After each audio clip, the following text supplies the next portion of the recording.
Can't live with them. You can't live without them. We hate them. We love them. It's the tight end position. Oh, boy. We are ranking our top 24 tight ends for the fantasy football season in 2023. Do us a favor. Go ahead and drop a like to show some love. Subscribe if you like Dynasty content. I want you to comment down below right now. Pause the video. Who is the breakout tight end of 2023? Come on. Let it be known in the comments below. And hey, do you want some solid rankings for fantasy football this year? Best ball, redraft, whatever you play, then go ahead and use our code LAND, LAND, at flockfantasy.com/land. You're going to get all of our articles, all of our rankings, and you'll get 30% off with that code.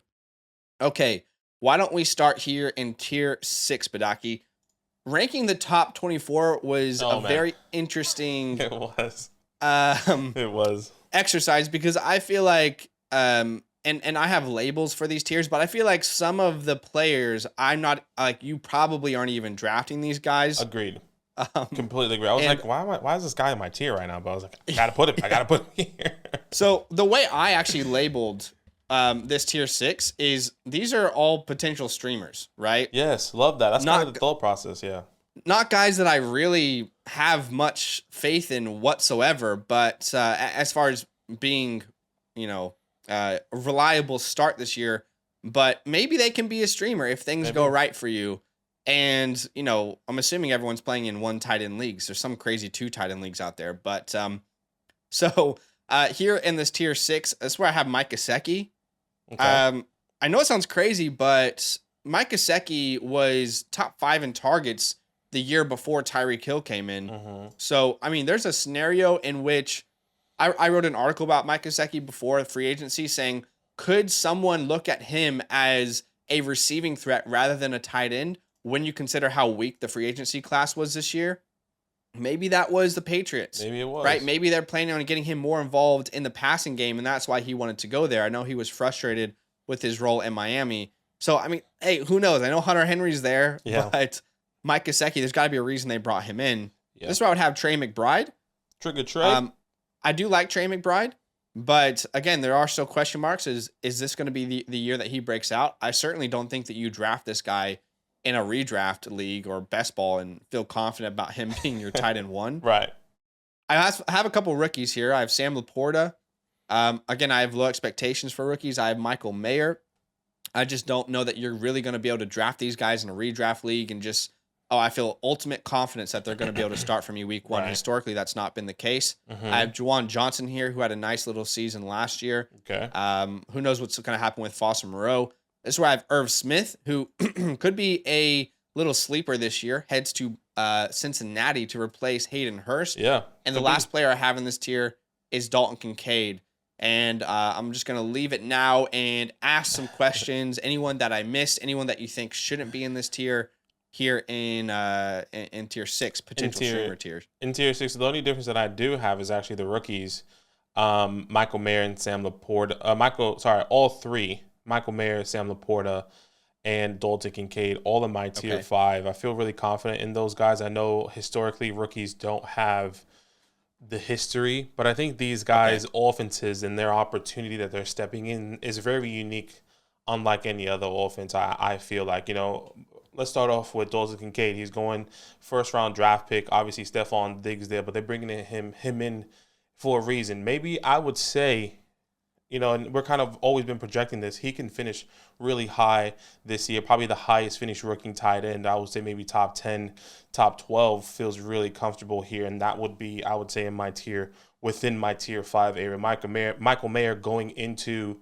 this Raiders offense with no one around him besides Devontae Adams. What's the quarterback play? Now, that's a good question. Maybe I'll feel more comfortable with an Irv Smith. Maybe I'll feel more comfortable with a Trey McBride in the second half of the season. So there could be a conversation. And Sam Laporta, Jameis Winston's going to miss the first 6 weeks of the season. He's stepping in. Amon-Ra St. Brown's there. They have Jameson Williams, Amon-Ra St. Brown is there, obviously. They bring in Jahmyr Gibbs, and maybe in the first 6 weeks he can be something special, and maybe that continues, or maybe it doesn't.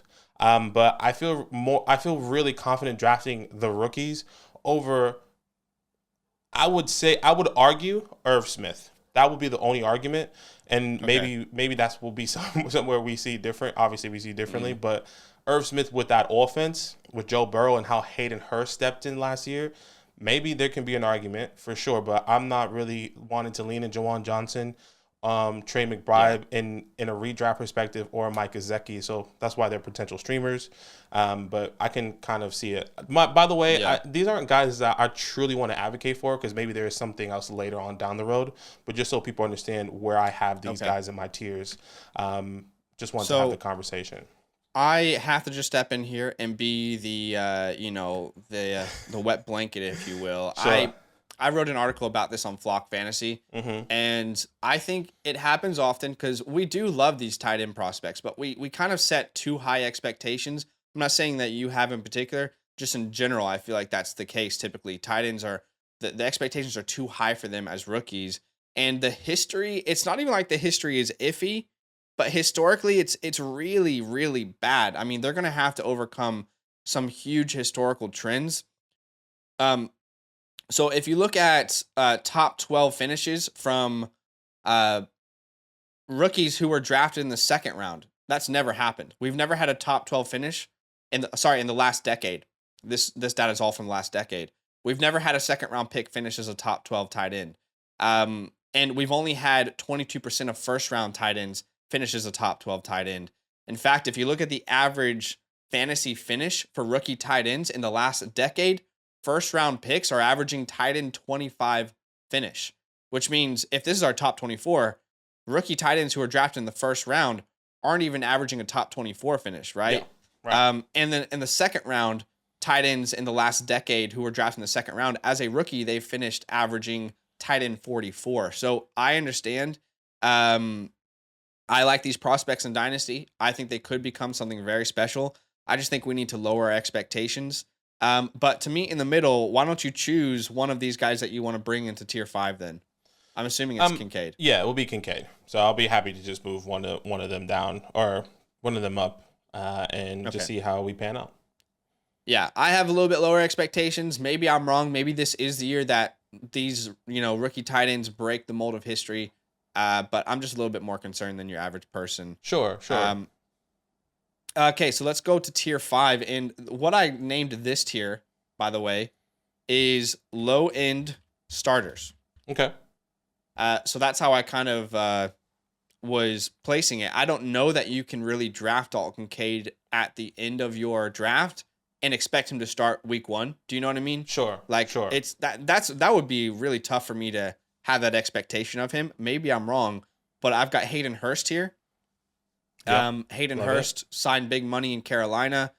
That rookie quarterback, Bryce Young, is going to need a safety blanket. I think Hayden Hurst can be that for him. This is where I would have Gerald Everett. Mm-hmm. I'm not sure where you stand with him, but he was very good last year, given the expectation. Finished as a tight end 13, averaging 9.3 points per game. Again, it's not sexy when it comes to these tight ends, but top 13 finish. I now have him ranked as a low-end starter. You add in Quentin Johnston. I still think he's going to be important to the offense. Yeah, look, with Gerald Everett, he is a guy that I am a little bit hesitant on, because the only reason the production was there was because Keenan Allen and Mike Williams missed a lot of time, and he kind of stepped up. If you really look into what he did in the first 10 weeks, where Keenan Allen missed, the first half of the season, he'd come back to like week 11, week 12, and then Mike Williams, was in and out.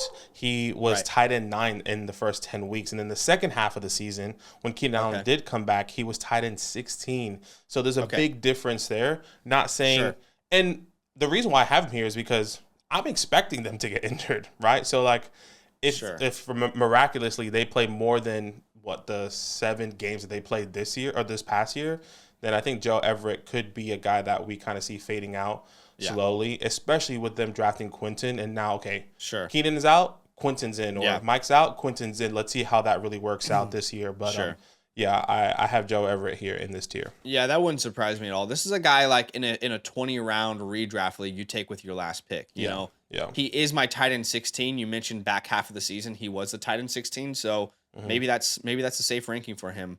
A name, by the way, that I don't think we've really talked about at all on the Dynasty channel this offseason. I have Tyler Higbee here. It's really weird. He's my tight end 15, but if you think about it, in Los Angeles, who is going to get opportunities outside of Cooper Kupp?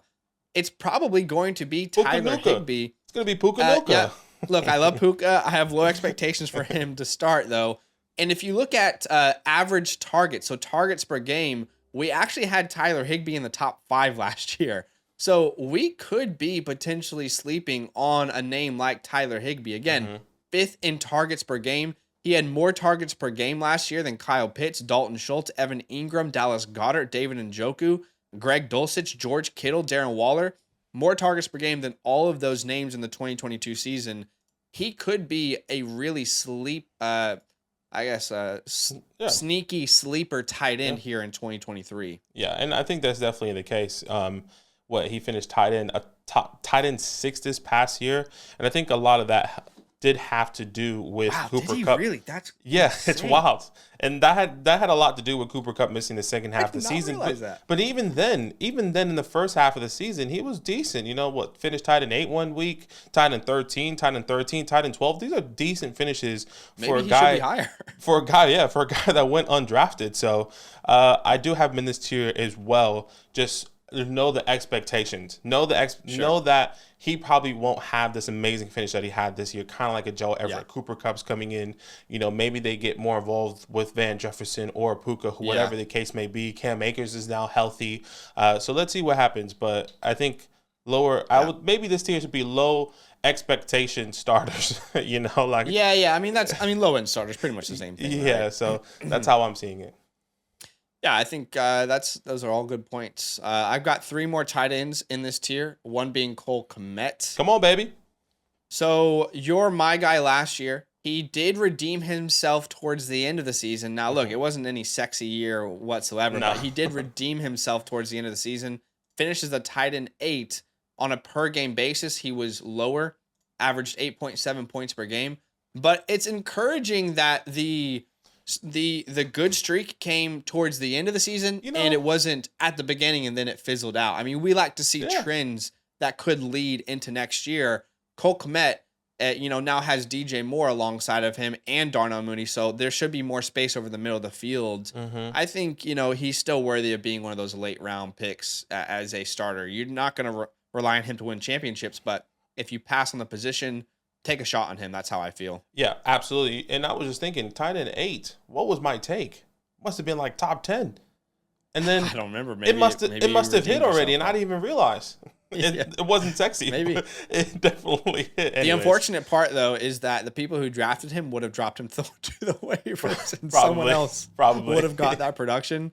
Hey, what can you do? But That's it funny. redeemed in the end. 2 more tight ends I have here. One is Greg Dulcich, and the other is Dalton Schultz. Dalton Schultz, I almost want to put him in a tier above this. I'm just concerned overall about the offense in Houston, just as a whole across the board. Typically we don't see rookie quarterback led offenses be very successful, right? It's just not common. Doesn't mean that CJ Stroud can't be that guy because he looks very pro ready.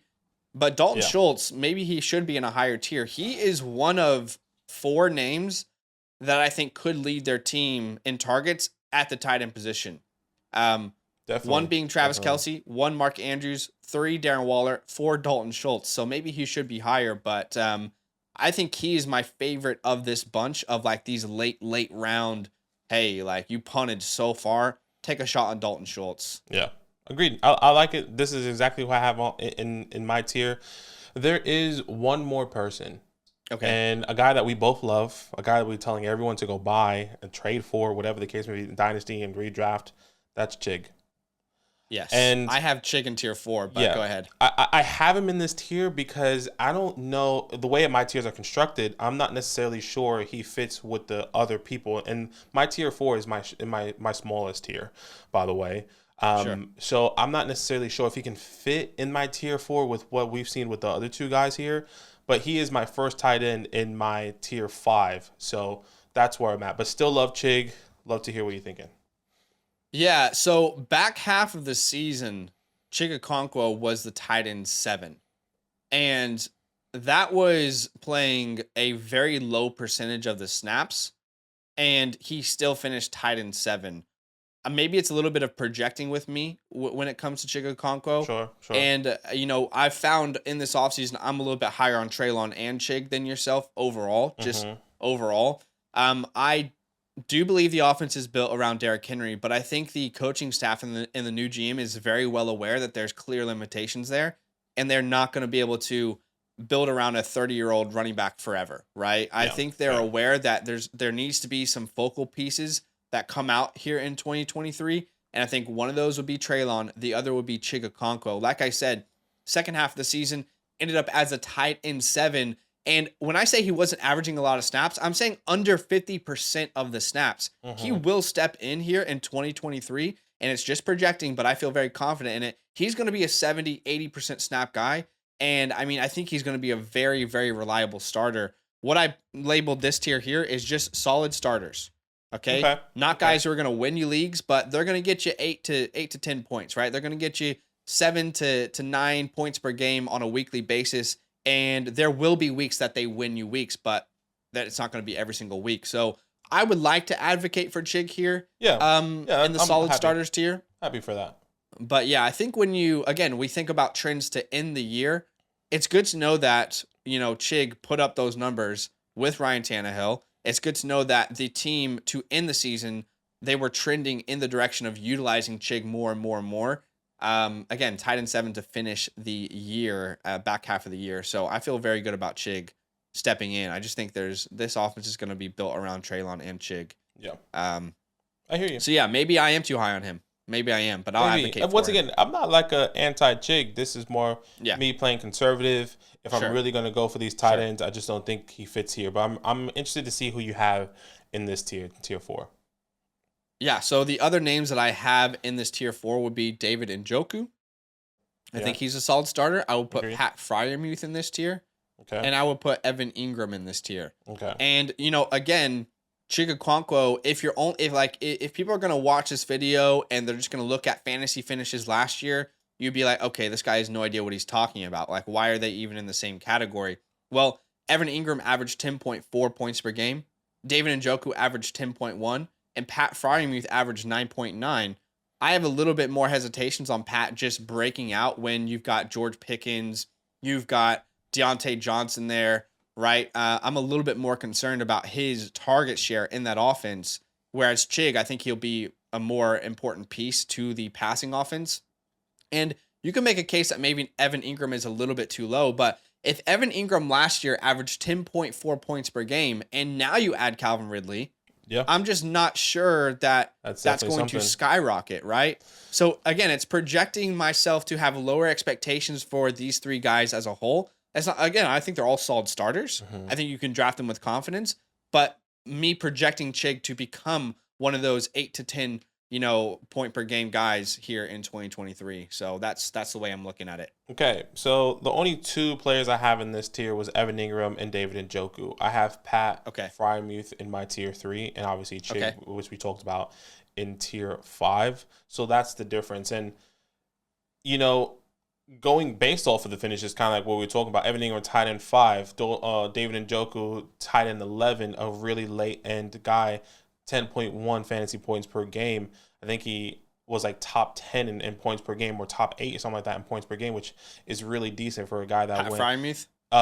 David Njoku had at 10.1 fantasy points per game. So I feel really confident with both of those guys being both solid starters, and I'm seeing the regression because I do believe Pat Freiermuth is going to see take a big step. So with obviously Calvin Ridley there, for Evan Ingram, David Njoku, seeing him with Elijah Moore. Let's see how that kind of pans out. So that's how I have my tier 4.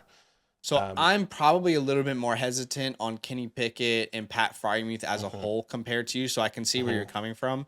What I labeled this tier 3, and maybe let me say how I have it labeled, and you can agree or disagree with me. I labeled this game-changing tight ends. Okay, these are tight ends that can absolutely change your weekly fantasy production. Like, that's the way I'm looking at it. They can make a huge difference on your roster. This is where I would have Kyle Pitts. Yes. This is where I would have Dallas Goedert. Yes. This is where I would have a George Kittle. Yes. This is where I would have a TJ Hawkinson. And this is also where I would have Darren Waller, who is my tight end 3, by the way, on the year. I don't know that I'm drafting. Again, the way I utilize my tiers is, okay, if that player's gone, at least I still have this other guy in that tier. I feel good. I don't feel that way about Pat Fryermuth. Maybe I'm wrong. But when I look at these names, these are all game-changing tight ends, guys who can get you 30 points, in a week or so, right? It's within the realm of possibilities for them, and they're always going to give you that solid kind of 10, 12 points per game. A little bit of projecting there with Kyle Pitts, but that's why I struggle to put Pat in that category, because I don't think he has the same ceiling. I don't think he has the same outcome. But maybe our tiers are a little bit different. I'm not sure. Yeah, and that's where we see differently. I do have Pat in the tier 3, which I feel comfortable with. The only difference I have here, because all these guys are in this tier besides one, and that is TJ Hawkinson. I actually have him in the tier 2 with one other tight end. And tight end 2 this past year steps into an offense. Now, yes, Jordan steps into a new offense with Kirk Cousins, Justin Jefferson, and now Jordan Addison. But I still believe he will be a target hog, honestly, where yes, Jordan Addison's gonna get 100+ targets. I mean, TJ Hawkinson got 129 targets, and I don't even know how many targets he had. I wish I knew the number off the top of my head, but with the Vikings alone, I'm pretty sure he has gotten at least 80% of those targets with the Vikings, and I would say he probably has over 80 targets, let's just say hypothetically, over 80 targets in the second half when he did get traded, which I still feel comfortable with coming in. I think he's going to be there. He's going to be there. I think a lot of people are hesitant on him taking a back step with Jordan Addison taking over Adam Thielen, but I think it actually gives him more room to work. So I just feel really confident. I just feel really confident with TJ and being in my tier 2 and being my tight end, in this case, my tight end 3. So yeah, okay. So Darren Waller is my tight end 3. Okay, that's great. Shout out to the New York Giants. I would take Darren Waller over TJ Hawkinson personally. When I look at those two offenses, who is the offense built around? It's built around Justin Jefferson, and I think it'll be built around Jordan Addison in Minnesota. I think at the end of the year, you're going to see Addison become the second receiving option. And I think Hawkinson falls to the third. He's definitely not ever becoming the first, right? Right. Like, it's just not within the realm of outcomes that TJ Hawkinson's going to be the number 1 target on this team. I said earlier there was 4 tight ends that I envisioned this year who could lead their team in targets. Darren Waller is one of those tight ends. I think he could lead the New York Giants in targets.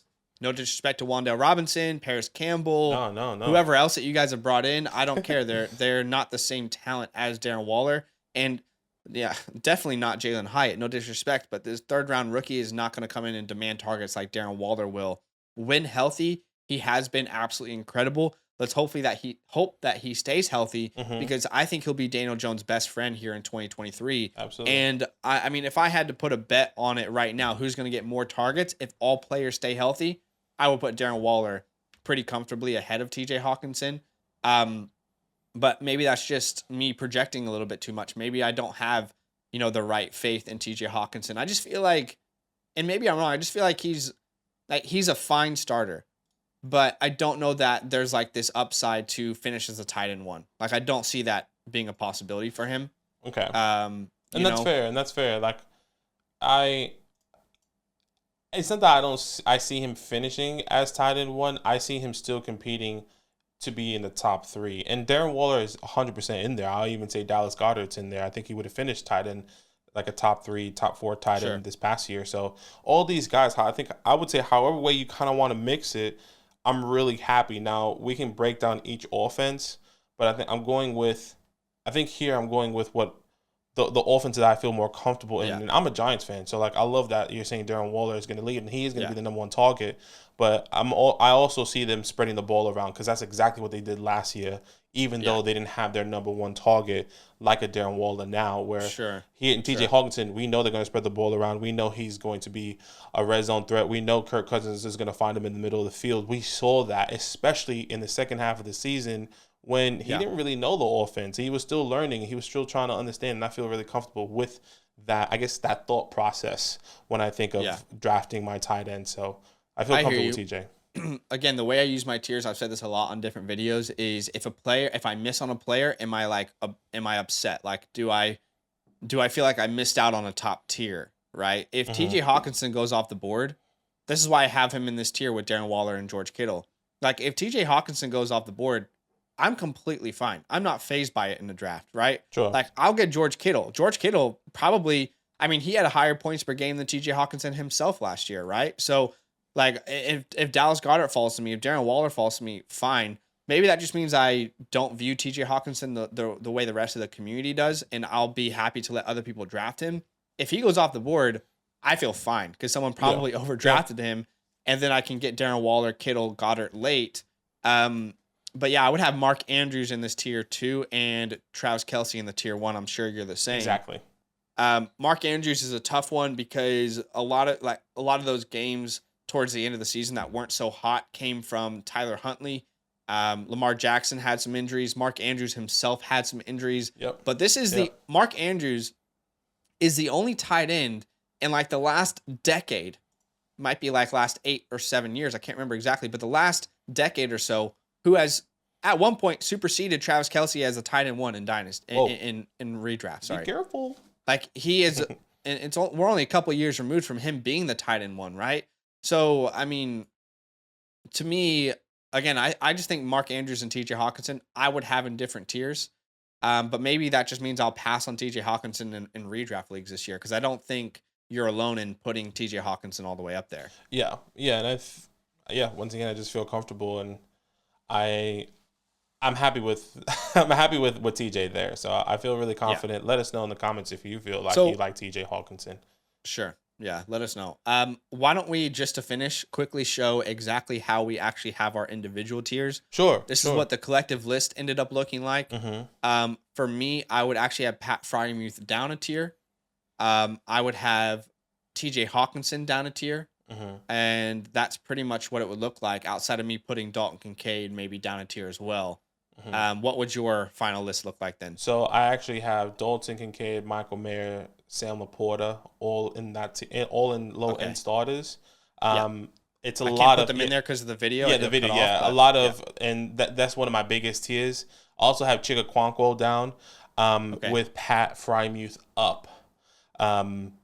Yeah, Pat Fryermuth up, and I also have TJ Hawkinson up as well. Okay, gotcha. So in reality, just move Chig down and then move Michael Mayer and Sam Laporta up, and that's exactly how my tiers are built. Okay, gotcha. I can't move Chig down because of the video. Yeah, it's gonna cut off for sure. You guys get the picture so you can see where ours individually stand. Comment down below. Let us know what you think. Let us know, what you agree with, what you disagree with. Drop a like to show some love, and we'll see you in the next one. All love. Now that those idiots are done talking, who needs some rankings? Hell yeah, I need some rankings. Then use promo code LAND, LAND, for 30% off any membership at flockfantasy.com. Oh. It's so easy, even your grandma could scan that QR code right there.